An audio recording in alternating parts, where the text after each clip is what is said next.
देखिए पहले ऊंचे जात वाले लोग न थे ना, नीचे जात वालों को बहुत सताए। टू जीसस न्यूज़ में आप सभी को बहुत बहुत स्वागत करता हूं। मैं मानचंद भारती आज बात करने वाला हूं जातिवाद को लेकर के। हम कभी भी जातिवाद को बढ़ावा नहीं देते हैं, लेकिन जब ब्राह्मण और क्षत्रिय और वैश्य जो लोग होते हैं, जो अपने आप को बहुत धनवान या फिर बहुत विद्वान, अपने आप को पंडित समझते हैं, वो लोग ओबीसी एससी एसटी के लोगों को और जो और नीचे के स्तर के लोग आते हैं उनको इस नज़र से देखते हैं कि छुआछूत का एक बार इंसान जहर को पी करके मर सकता है, लेकिन वो छुआछूत का जहर पी करके नहीं मर सकता मेरे प्यो। ना ही वो मर सकता है, ना ही वो जी सकता है, और वो सदियों से घुट घुट करके जी रहा है। आज से नहीं, मैं जब से ब्राह्मण लोग आए इस भारत देश में, तब से इन्होंने 6656 जातियों में लोगों को बांटा और 4 कैटेगरी 4 श्रेणियों में इन्होंने रखा। हालांकि वो श्रेणी जो होती है वो एक लेवल की होती है, एक लेवल होता है, जैसे एग्जाम होता है ना, जैसे फर्स्ट सेकंड और थर्ड होता है, 4 होता है, उस लेवल की कैटेगरी रखी गई है। लेकिन यहाँ पर जो आज जहर, वो भी पंडिते लोग, जो पंडित होते अपने आप को ब्राह्मण समझने वाले, अपने आप को बहुत विद्वान बहुत ज्ञानवान समझने वाले, वो क्या कहते हैं, इसको इतना लोगों के अंदर भर दिया गया है कि आप जब हजारों साल पहले या 500 साल पहले जाएंगे तो आपको मिलेगा, 500 साल बहुत हो गए, मैं कहता हूँ 250-300 साल पहले जाएंगे, अंग्रेज़ों के पहले की बात कर रहा हूँ। आप जब जाएंगे तो आपको देखने को मिलेगा कि लोग थूकने के लिए जगह नहीं होती थी, उनके पीछे झाड़ू बांध दिया जाता था और मटके बांध दिए जाते थे कि उसमें आप थूकिए। आपको पाँव रखने के लिए जगह नहीं होती थी, पानी पीने के लिए आपको कुएं में नहीं जाने देते थे, तालाब में आपको पीना पड़ता था। जिसमें जानवर पीते थे उसमें हमारे बाप दादाओं को, हमारे पुरखों को, हमारे जितने भी मतलब एससी ओबीसी एसटी के लोग हैं, वो अच्छे तरीके से इन बातों को समझ पा रहे होंगे मेरे प्यो। आज हम इसलिए बात कर रहे हैं क्योंकि खान सर ने एक वीडियो के द्वारा बताया था कि जातिवाद का जहर कितना खतरनाक होता है मेरे प्यो। आज हमें देखना है कि जातिवाद का जो जहर होता है वो बहुत खतरनाक होता है। चाहे वो हिंदू हो, मुस्लिम हो, सिख हो, ईसाई हो, किसी भी आप जातिवाद को देखेंगे तो उसमें आपको यही सब देखने को मिलेगा। कोई ऊंची जात का है, कोई नीची जात का है, कोई अच्छा है, कोई बुरा है। तो ये सब हम नहीं मानते हैं, लेकिन आपको जानना जरूरी है कि आज के समय में जिन हिंदुओं के नाम पर वोट लेती है सरकार, और उन्हीं के मैं बात करूँगा थोड़ा सा राष्ट्रपति के बारे में, जो कि वो दलित हैं, राष्ट्रपति रामनाथ कोविंद जी। तो वो दलित होने के बावजूद भी जब प्राइम मिनिस्टर 2018-2019 के लमसम बीच में गए थे मंदिर में, तो वहाँ पर प्राइम मिनिस्टर को जाने दिया गया था, लेकिन राष्ट्रपति को रोक लिया गया था मेरे प्यो। तो देख सकते हैं कि जातिवादी का जहर आज भी हमारे जीवन में है। भले कोई इंसान समझे या ना समझे, लेकिन छुआछूत का जहर इंसान नहीं पी सकता है। एक बार वो मर सकता है, लेकिन छुआछूत का जहर उसके जीवन में बहुत उसको बुरा लगता है मेरे प्यो। तो आपकी क्या सोच है, आप इस वीडियो को पहले देखिए कि खान सर ने क्या कहा है, क्या बताया है और क्या समझाया है। आप इस वीडियो के माध्यम से ये जानेंगे कि जातिवाद के द्वारा किस तरीके से सदियों से आज हमारे लोगों के ऊपर अत्याचार करते आए हैं और उन पर राज्य करते आए हैं। परमेश्वर आपको, आपके परिवार को आशीषित करेगा। God bless you. देखिए पहले ऊंचे जात वाले लोग न थे ना, नीचे जात वालों को बहुत सताए। इजवा जनजाति थी जो एससी एसटी में आते हैं, इजवा जनजाति। अब एक मंदिर था, मंदिर के सामने क्या थी, सड़क थी।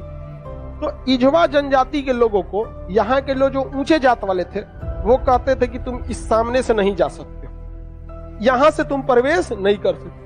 दूसरा रास्ता बहुत लंबा दूरी तय करके था, 5-6 किलोमीटर। अब अगर किसी का घर यहाँ है और उसको यहाँ जाना है तो वो मंदिर के रास्ते से नहीं जा सकता है, लौट के जाएगा पूरा गांव हेल के बाहर यहाँ पर, अब फिर आना है तो इस तरह से हेल के आए। बताइए ये गलत बात था कि नहीं? अरे यार, वो छोटा जात बड़ा जात क्या होता? छोटा जात वाला तो बड़ा जात वाले को छू लेता है तो कहते हैं अशुद्ध हो गया, ज्यादा वोल्टेज छोटके में है कि नहीं है? आप बताइए, छोटा जात वाला बड़े जात को छूता है तो क्या कहते हैं, हम अशुद्ध हो गए। तो तुम्हारे में वोल्टेज है तो तुम बड़ा जात वाला छोटा को छू के शुद्ध करके दिखाओ। नहीं समझे? ज्यादा वोल्टेज किसमें? लेकिन बात हम क्या बताते हैं, छोटे जात को लोगों ने पढ़ने नहीं दिया, इस वजह से वो इस तरह का सवाल नहीं पूछ सकता था। हमरा से पूछे कोई, हम कहते हम ट्रांसफार्मर, तुम बैटरी। टच करा के देखा, भड़का देंगे तुमको यहाँ पर, फिर तुमको शुद्ध अशुद्ध हो जाओगे तुम यहाँ पर। तो ये लोग बहुत गलत किए, ये गलत बात है यार। आज के वक्त में तो एटलीस्ट ये सोच नहीं होनी चाहिए। क्या छोटा बड़ा जात करते हो, मतलब क्या ही बताया जाए इनको। खुद हिंदू धर्म के शास्त्र में पढ़ी, आपको पढ़ा है ऋग वैदिक काल में जाति का निर्धारण कर्म के आधार पर, उन लोगों ने अपनी फायदा के लिए जाति के आधार पर कर दिया, वंश के आधार पर किया कि नहीं किया? हम ये बात थोड़ी कर रहे हैं, ये तो ऋग्वेद में लिखा है। हम कौन होते हैं भैया बताने वाले कि जाति के आधार पर होगा कि नहीं? ऋग्वेद हम लिख ले हैं, जाके पढ़िए ऋग्वेद में, वहां एक ही परिवार में 4 जाति के लोग रहते थे। प्रारंभिक वही है ना, बाद में ना संशोधन कर दिया गया, तो गलत था। यहाँ पर केरल में बहुत अत्याचार हुआ। यहाँ पे केरल का त्रावणकोर का एक राजा था, यहाँ पर इसने दलित महिलाओं को मूला कर्म लगाता था। टैक्स था मूला कर्म। मूला कर्म एक टैक्स था जिसमें दलित लड़कियों और महिलाओं को अपना स्तन नहीं ढकना था, खुला रखना था। अगर वो स्तन ढकती है तो उसे टैक्स देना पड़ेगा ऊंचे जात वालों को, क्योंकि ऊंचे जात वाले को नीचे जात वालों से अलग करने के लिए ये तरीका लाया गया। अब ये बताइए ये कितना नीच समाज की ये मानसिकता हो सकती है।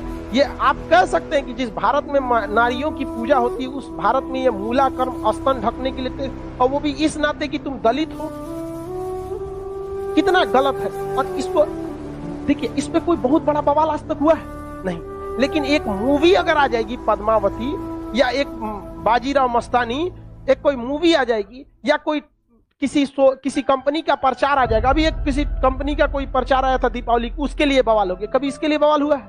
नहीं, होगा भी नहीं। रीजन क्या है? दलित लोग उतना पढ़ने ही नहीं दिया इन लोग को, आगे भी नहीं दे रहे। दलित के कुछ नेता भी आए तो अपने परिवार को लगाने में आगे बढ़ गए, वो पढ़े लिखे नहीं। यहाँ एक मूवी के लिए बवाल हो सकता है, जिस हम पर्सनली हम बताते ना, बवाल की वजह से हम बाजीराव मस्तानी मूवी देखे, हमें ऐसा नहीं लगा कि उसमें क्या था। भले काटने के बाद वो था कि क्या था हमको ये नहीं पता, लेकिन ऐसा उसमें मूवी में कुछ गलत दिखाया गया है। उसमें तो और बहादुरी दिखाया गया कि महिलाओं ने, कि देखो भाई मरने के बाद भी हमने क्या किया है, जौहर, जो गलत था। अलाउद्दीन खिलजी, इससे नुकसान किसको था? इससे अलाउद्दीन खिलजी का वो चेहरा जो सबको नहीं पता था वो भी देख लिया लोगों ने, लेकिन उसके लिए विरोध हो सकता है। लेकिन इतना गलत चीज के लिए कभी आपने विरोध देखा? कभी नहीं आता। तो ये उन लोग को आज तक दबाए जाके रखा है। इतना गलत चीज वहां पे मूला कर्म लिया गया था, ये एकदम सरासर गलत है। और वहां पे जब टैक्स देने गया तो महिला जो थी ना, इस मूला कर्म को हटाने के लिए अपने स्तन को चाकू से काट दी और मर गई सब महिलाएं वहां पर। और यह केरल ऐसा राज्य था जिसमें पुरुष सती होते थे। जब उनकी पत्नी अपना स्तन काट देती थी, ब्लड गिरने की वजह से मर जाते थे, तो चिता में पुरुष जाके मर जाता था कि हम ऊंचे जात वालों से नहीं लड़ सकते हैं, लेकिन हम अपना शरीर हम भी त्याग देते हैं। तो पुरुष भी सती हुआ है इस देश में, ये ऊंच और नीच जात वाले यहाँ पर। लेकिन इसे, और यही अगर ये कांड किसी ऊंचे जात वाले के लिए कोई दिल्ली सल्तनत का राजा किया रहता, आज न्यूज चैनल पे बैठ के बवाल हुआ रहता। लेकिन दलित है ना भाई साहब, कोई आवाज नहीं उठाता है। इसलिए आप एजुकेशन रहिए, आप ऊंचे जात के हैं या नीचे जात के हैं। पढ़े लिखे नहीं रहेंगे ना तो लोग कचल के चले जाएंगे, और आप पढ़े लिखे रहेंगे तो अंबेडकर साहब का वो कथन याद रखिएगा, शिक्षा उस शेरनी का दूध है जिसने पिया है वो दहाड़ा है। तो आपको हर हाल में शिक्षा लेना है, वरना आपको लोग कुचल के चले जाएंगे। अंग्रेज तो छोड़िए, ये भारतीयों ने ये सा कुकर्म किया है। आप जलियांवाला बाग और इसमें देखेंगे तो ज्यादा खून खोलेगा आपको मूला कर्म में, जो भारतीयों ने किया यहाँ पे। और दिल को तकलीफ तो अपने पहुंचाते हैं, गैरों को पता क्या है कि दिल दुखता किससे।